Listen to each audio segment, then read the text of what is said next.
ಪ್ರೀತಿ ತೋರಿಸೋದು ಅಂದ್ರೆ ಎದೆ ಬಗತ್ ತೋರಿಸೋದಲ್ಲ. ನೀನು ಅವಳ ಜೊತೆ ಇದ್ದ ಪ್ರತಿ ಕ್ಷಣನೂ ಅವಳಿಗೆ ಅಮೃತಗಳಿಗೆ ಎನ್ನಿಸ್ಬೇಕು. ಅವಳನ್ನ ಮಗು ಥರ ನೋಡ್ಕೋಬೇಕು, ನಗಿಸ್ಬೇಕು, ಅವಳ ಅಂದಾನ ಹೊಗಳ್ಬೇಕು.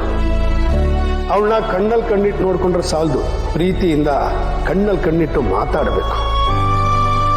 ಯಜಮಾನ್ ಹೇಳಿ ನಿಜ. ಮೇಡಮ್ನ ಮಗು ಥರ ನೋಡ್ಕೋಬೇಕು.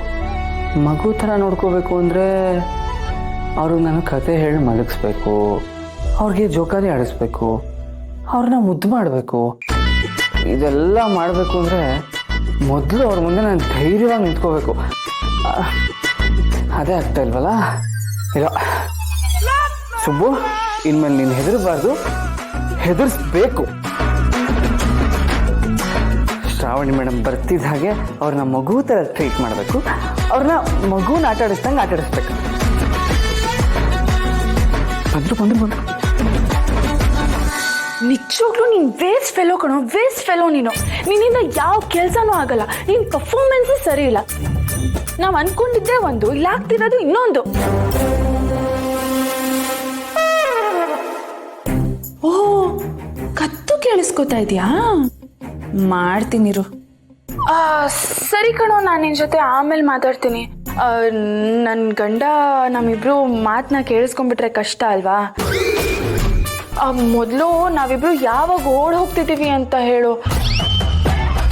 ನನಗಂತೂ ಇಲ್ಲಿರೋಕ್ಕೆ ಇಷ್ಟ ಇಲ್ಲ. ನಾವಿಬ್ರು ಎಲ್ಲಿ ಬೇಕಿದ್ರೂ ಹೋಗೋಣ, ಆದರೆ ನನಗೆ ಇಲ್ಲಿರೋಕ್ಕಂತೂ ಇಷ್ಟ ಇಲ್ಲ.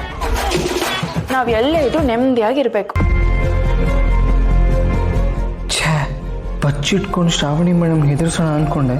ಆದರೆ ಶ್ರಾವಣಿ ಮೇಡಮ್ ಮನಸ್ಸಲ್ಲಿ ಬಚ್ಚಿಟ್ಕೊಂಡಿರೋ ಮಾತುಗಳನ್ನ ಕೇಳಿ ನನ್ನ ಹೃದಯನೇ ಹೊಡೆದೋಯ್ತು.